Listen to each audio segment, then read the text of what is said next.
Praise the lord, హల్లెలూయా. దేవుని నామానికి మహిమ కలుగును గాక. నేటి దేవుని మాట అనే శీర్షిక కోసం వేచి ఉన్న మీ అందరికీ కూడా యేసయ్య శక్తి కలిగిన నామములో వందనాలు తెలియజేస్తూ ఉన్నాం. బాగున్నారా? దేవుని మహాకృప, ఆయన మహా కనికరాన్ని బట్టి మనం సజీవంగా ఉంచబడి చక్కగా ప్రతిరోజు ఈ విధంగా వాక్యాన్ని వినడానికి దేవుడు మనకి సహాయం చేస్తూ ఉన్నారు.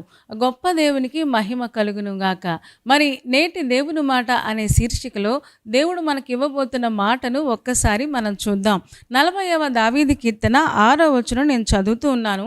మీరు కూడా ఒక్కసారి చూడండి. బలులనైనను నైవేద్యములనైనను నీవు కోరుటలేదు, నీవు నాకు చెవులు నిర్మించి ఉన్నావు. దహన బలులనైనను పాప పరిహారార్థ బలులనైనను నీవు తెమ్మనలేదు అని కీర్తనాకారుడు వ్రాయడం మనం చూస్తూ ఉన్నాం. చాలామంది చెప్పేది ఏంటి అంటే ఈ వచనం అంతా కూడా యేసు ప్రభు గురించిన ప్రవచనం అని చాలామంది చెప్పడం కూడా మనం వింటూ ఉన్నాం. ఏమంటే దేవుడు బలులు కోరటం లేదంట, నైవేద్యాలు కోరటం లేదంట. ఏమంటే బలులు నైవేద్యాలు పెట్టింది పాత నిబంధన కాలంలో దేవుడే కదా.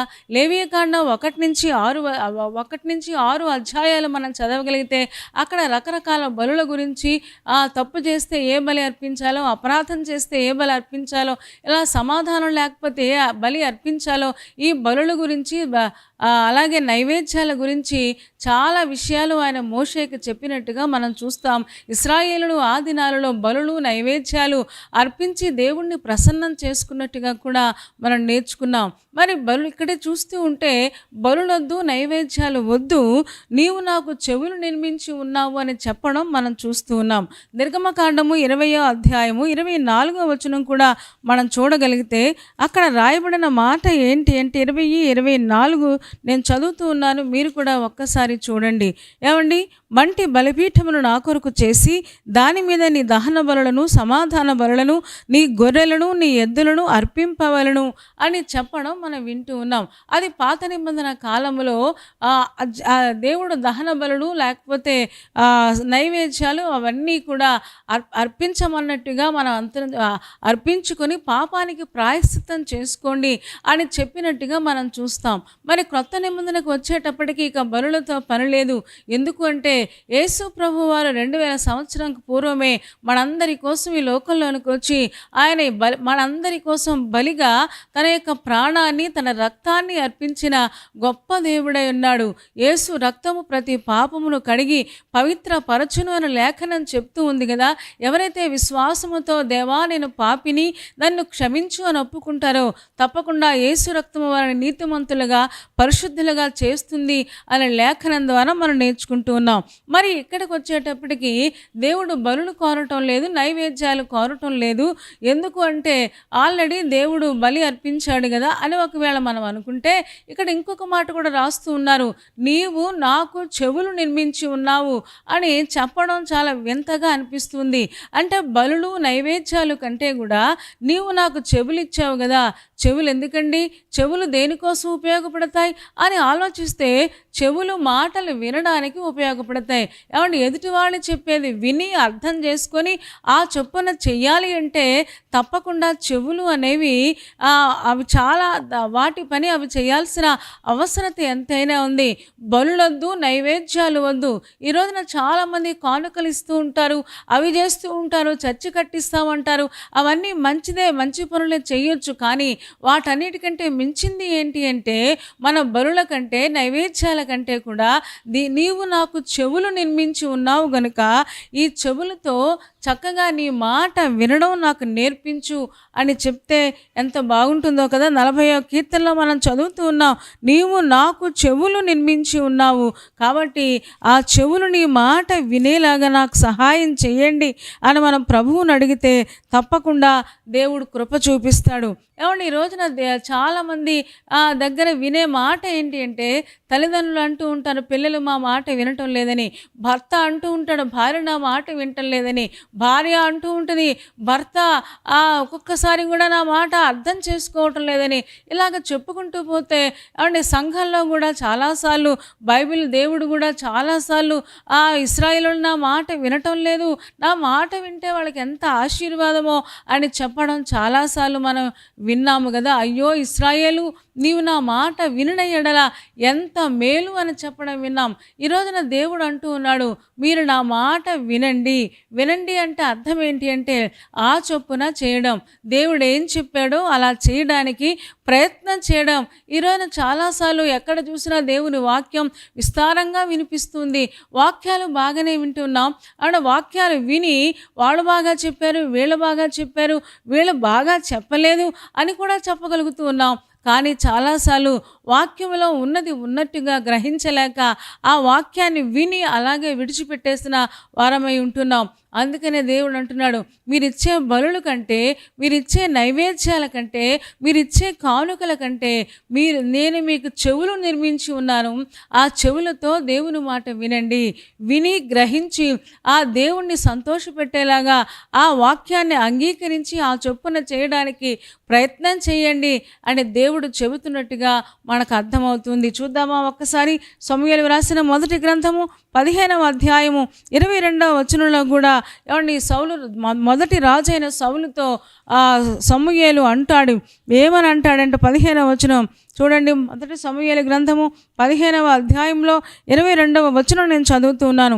అందుకు సమూయేలు తాను సెలవిచ్చిన ఆజ్ఞను ఒకడు గైకొనుట వలన యెహోవా సంతోషించినట్లు ఒకడు దహన బలులను అర్పించడం వలన ఆయన సంతోషించిన ఆలోచించుము. బలులు అర్పించుట కంటే ఆజ్ఞను గైకొనుటయు పొట్టేళ్ల క్రొవ్వు అర్పించుట కంటే మాట వినుటయు శ్రేష్టము అని చెప్తూ ఉన్నాడు. అమాలేకులను నిర్మూలన చేయమని దేవుడు సౌలును పంపిస్తే సౌలు అందులో శ్రేష్టమైన వాటిని పట్టుకొని ఆ క్రొవ్వును పట్టుకొని క్రొవ్విన గొర్రెలను ఎడ్లను పట్టుకొని ఇవి దేవుడికి బలి అర్పించడం కోసం తీశాను అని చెప్తాడు. వెంటనే సమూయేలు ప్రవక్త అయిన సమూయేలు అంటాడు, బలులు అర్పించడం కంటే దేవుని మాట వినటం శ్రేష్టం. దేవుని మాట వింటే ఆయన సంతోషిస్తాడు. ఆయన సంతోషిస్తే మన జీవితం ఆశీర్వాదకరంగా ఉంటాయి. మనం ఆయన్ని సంతోషపెట్టాలి అంటే ఏమన్నా తల్లిదండ్రులను సంతోషపెట్టాలి అంటే పిల్లలు వాళ్ళు చెప్పిన మాట వినాలి. అంత మాత్రమే కాదు, దేవుణ్ణి సంతోషపెట్టాలి అంటే ఈరోజున విశ్వాసులంగా ఆయన చెప్పిన మాట వింటే ఆయన సంతోషపడతాడు. ఏమండి సౌలు చేసిన పని పొట్టేళ్ల క్రొవ్వు అంటున్నాడు, లేకపోతే క్రొవ్విన వాటిని తీసి బలి అర్పించడం కోసం ఉంచాను అంటున్నాడు. వెంటనే సమూయేలు అంటున్నాడు, నువ్వు చేసింది చాలా తప్పు, నీ సింహాసనం నుంచి దేవుడిని తీసేస్తాడని చెప్పడం కూడా జరిగినట్టుగా అది చెప్పడం కూడా మనం విన్నాం కదా. ఏమండి చూస్తున్నాం కదా, అక్కడ పొట్టేళ్ల క్రొవ్వు అర్పించడం కంటే బలుల కంటే క్రొవ్విన వాటి కంటే కూడా మాట వినడం శ్రేష్టమని చెప్పడం మనం వింటూ ఉన్నాం. బలులు నైవేద్యాలు దేవుడు కోరుకోవట్లేదు, మాట వినే వాళ్ళ కోసం దేవుడు ఎదురు చూస్తూ ఉన్నాడు. మాట వినడం అంటే విన్న తర్వాత ఆ మాట ప్రకారంగా చేయడం, దాన్నే పూర్తిగా వినడం అంటారు. ఏమంటే పిల్లలకి ఏదైనా పని చెప్పామనుకోండి, అమ్మ మంచినీళ్ళు తీసుకురా అంటే తెస్తున్నాను మమ్మీ అంటే సరిపోదు, కానీ ఆ అమ్మాయి వెళ్ళి నీళ్లు తీసుకొచ్చి అమ్మకు మంచినీళ్ళు ఇస్తే అది తను పని చేసినట్టు లెక్క. ఈరోజు చాలాసార్లు వింటూ ఉన్నాం కానీ ఆ చొప్పున చేయలేకపోతున్నాం. అందుకనే దేవుడు అంటున్నాడు, నాకు దహన బలులు పాప పరిహారార్థ బలులు ఇవేమీ నాకు అక్కరలేదు, కానీ మీరు నా మాట వింటే నాకు అంతే చాలు. అందుకే మీకు చెవులు నిర్మించి ఉన్నాను. మీకా 6వ అధ్యాయము 6వ వచనం 8వ వచనంలో మనం చూస్తే అక్కడ మీకా భక్తుడు అంటాడు, చూడండి అక్కడ రాయబడిన మాట, యెహోవా సెలవిచ్చింది ఏంటి అంటే, ఏమి మీ బలులొద్దు, మీ యొక్క కార్యాలు మాకొద్దు కానీ. చూడండి 6వ వచనం 8వ వచనం చదువుతూ ఉన్నాను.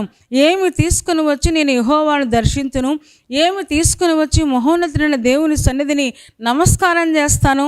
దహన బలులను ఏడాది దూడలను అర్పించి దర్శించునా, వేల కొలది పొట్టేళ్లను వేలాది నదులంత విస్తారమైన తైలమును ఆయనకు సంతోషము కలుగచేయునా, నా అతిక్రమమునకై నా జ్యేష్ఠపుత్రుని నేను ఇద్దునా, నా పరిహారానికై నా గర్భఫలాన్ని నేను ఇస్తానా.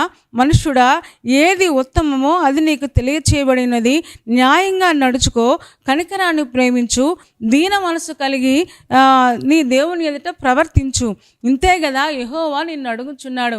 ఏమంటే ఇక్కడ మీకా భక్తుడు అంటాడు, ఏమి తీసుకుని వచ్చి నేను దేవుని దర్శించాలి, ఆయన సంతోషపెట్టాలంటే నా జ్యేష్ఠ కుమారుని ఇవ్వాలా, లేకపోతే గొర్రెలను ఇవ్వాలా, ఎడ్లను ఇవ్వాలా, ఏం తీసుకున్నాను అంటే దేవుడైన యెహోవా అంటున్నాడు, మీరేమి ఇవ్వాల్సిన అవసరం లేదు, కానీ మీరు న్యాయంగా నడుచుకోండి, దీన మనసు కలిగి ఉండండి, కనికరాన్ని ప్రేమించండి, దయ కలిగి ఉండండి, ఇతరుల పట్ల దయ చూపించండి, మీ కుటుంబీకుల పట్ల దయ చూపించండి, కుటుంబంలో న్యాయంగా నడుచుకోండి, మీ బంధువుల దగ్గర న్యాయంగా నడుచుకోండి. అంత మాత్రమే కాదు, దీన మనసు కలిగి ఉండండి, మీకు మీరు తగ్గించుకుంటే మీరు హెచ్చించబడతారు. ఇంతే కదా నీ దేవుడు నిన్ను అడుగుతూ ఉన్నాడు. దేవుడు అడిగే ఈ మూడేనండి. ఈ మూడు మనం చేయగలిగితే మనం ఇచ్చే బలుల కంటే, మనం ఇచ్చే కానుకల కంటే కూడా ఇలాగ మనం దేవుడు చెప్పినట్లుగా నడుచుకుంటే అదే దేవుడికి దహన బలి, అదే పాప పరిహారార్థ బలితో సమానం అన్నట్లుగా దేవుడు చెప్పడం మనం చూస్తూ ఉన్నాం. మన దేవుడు బలులు కోరటం లేదు, నైవేద్యాలు కోరటం లేదు, ఆయన ఒక్కటే కోరుకుంటూ ఉన్నారు, మీరు న్యాయంగా నడుచుకోండి, కనికరాన్ని ప్రేమించండి, దయ చూపించండి, దీన మనస్సు కలిగి తగ్గించుకుంటూ మీ జీవితంలో చక్కగా మీ జీవితాన్ని దేవుడికి అర్పించుకోండి అని చెప్పడం మనం చూస్తున్నాం. మరి అలా చేయగలిగితే దేవుడు సంతోషిస్తాడంట, దేవుడు ఆనందపడతాడంట. మరి దేవుణ్ణి ఆనందపెట్టే అలాంటి లక్షణాలు మనం కలిగి దేవుణ్ణి సంతోషపెట్టుదుముగాక.